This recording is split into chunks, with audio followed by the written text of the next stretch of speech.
And welcome one and all, to This Character versus This Character. Today we have Tanjiro from Demon Slayer versus Edward Elric from Full Metal Alchemist. Full Metal Alchemist. Yes. Started recording on accident, so it's fine. Yeah, so it might be a little bit of a weird intro, but this is a pretty good matchup, I think. It's probably one people don't think about, kind of like the Zoro versus Toji one. People don't think about this one a lot, but let's get into it. So today, I decided I'm taking the role of Ed in this fight. I'm going to be arguing Ed's case, and you're going to be arguing Tanjiro's case. So let's get this thing rolling. You go first. Yeah. So I think off the bat, I did this with the Zoro debate too, because I think it's very important in fights. Tanjiro definitely has the durability.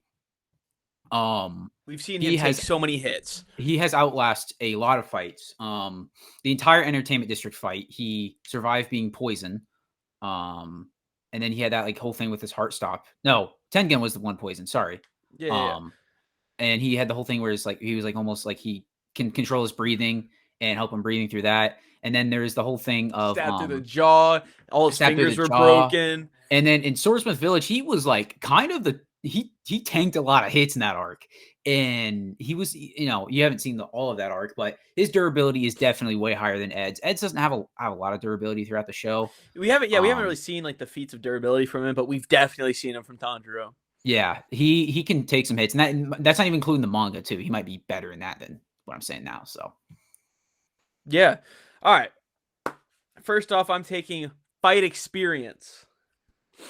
I feel like from what we've seen, Tanjiro's gone on a good amount of missions, but not a whole lot, as compared to Ed, who worked himself up to being a state alchemist. So he is, he is in the army as one of pretty much a general.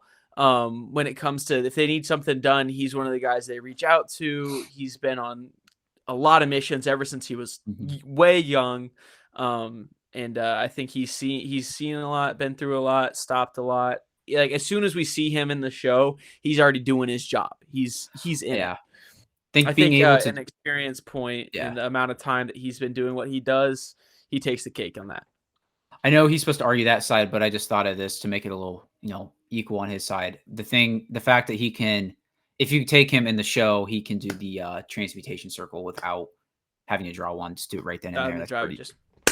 That's pretty huge. So Tanjiro, I think next I'm going to go with having just more hacks. And what this means, if you don't fully understand, is just having more abilities pretty much, and just access to more abilities that can do more damage. Tanjiro has all of the water breathing techniques, which are, I don't know if that's one of the stronger ones.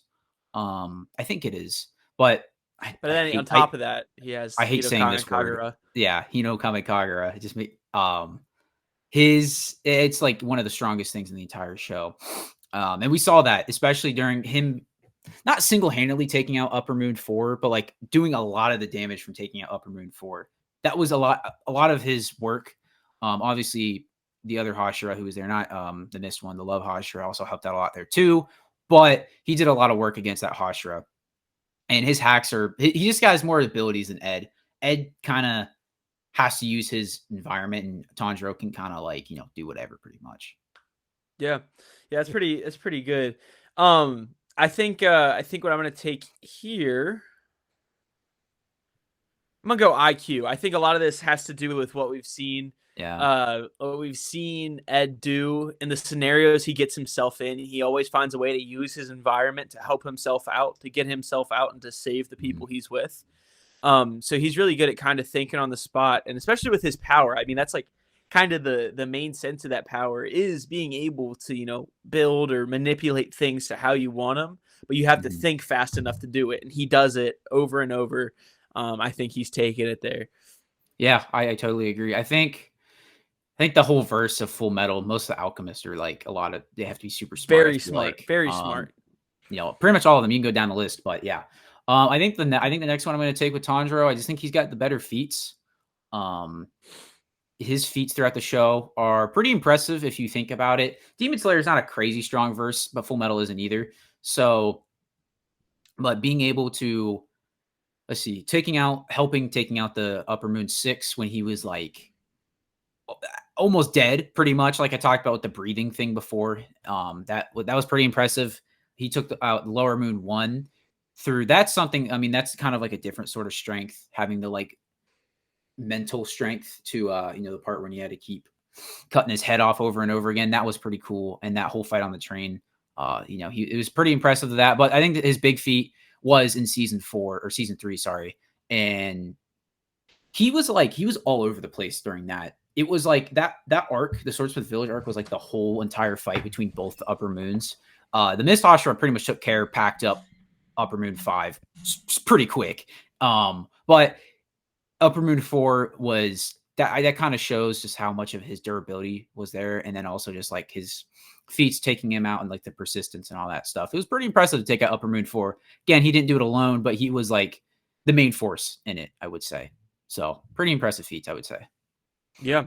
So I'm going to go, I think what I'm going to take here is I'm going to take my last point. Okay. Are you ready for this? Yeah. This is practical. In every sense, this is practical. And this is where I convince you guys, the viewers, to why Ed wins this fight. We've seen it happen 3 times throughout the course of Demon Slayer. 3 times.